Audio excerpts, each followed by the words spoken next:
Welcome to garam garam Bezawada రుచుల్లో ఈరోజు రైస్తో juice చేస్తున్నానండి. చూడండి, రైస్ కొంచెం గోరువెచ్చగా తీసుకోండి. నేనైతే 1 కప్పే తీసుకున్నాను.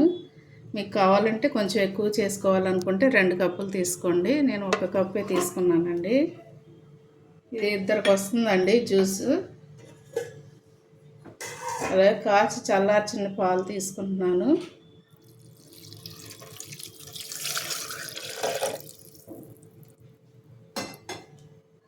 మీరు దీనిలో బెల్లం వేసుకున్నా మీకు వేసుకోండి, లేకపోతే షుగర్ వేసుకోండి. నేనైతే కొంచెం చిటికుడు సాల్ట్ మాత్రమే వేస్తున్నానండి. ఇప్పుడు మిక్సీ పట్టుకొని వస్తానండి. చూడండి, ఎంతో టేస్టీగా ఉండే రైస్ జ్యూస్ రెడీ అయిపోయిందండి. ఇప్పుడైనా మనకి ఆరోగ్యం బాగోలేనప్పుడు, లేకపోతే ఆహారం తినలేనప్పుడు ఇలాగ జ్యూస్ చేసుకుని తాగామనుకోండి, తొందరగా కోలుకోవడానికి కూడా అవకాశం ఉంటుంది. నోటికి కూడా టేస్ట్ బాగుంటుందండి. సాల్ట్తో అయితే చాలా బాగుందండి.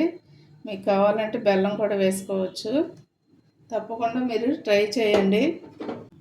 చూడండి, ఎప్పుడైనా మనకు ఆపరేషన్స్ అయినప్పుడు ఆహారం తినబుద్ధి అవ్వదు కదండి. అలాంటప్పుడు ఇలాగ రైస్ కనుక జ్యూస్ చేసుకుని తాగితే తొందరగా మనం కోలుకుని మంచి బలం కూడానండి. ఇది ఆరోగ్యం కూడా. తప్పకుండా ట్రై చేయండి. మా ఛానల్ని మర్చిపోవద్దండి. గరం గరం బెజవాడ రుచులు. సబ్స్క్రైబ్ చేయని వారుంటే సబ్స్క్రైబ్ చేయండి, షేర్ చేయండి, లైక్ చేయండి. Thank you.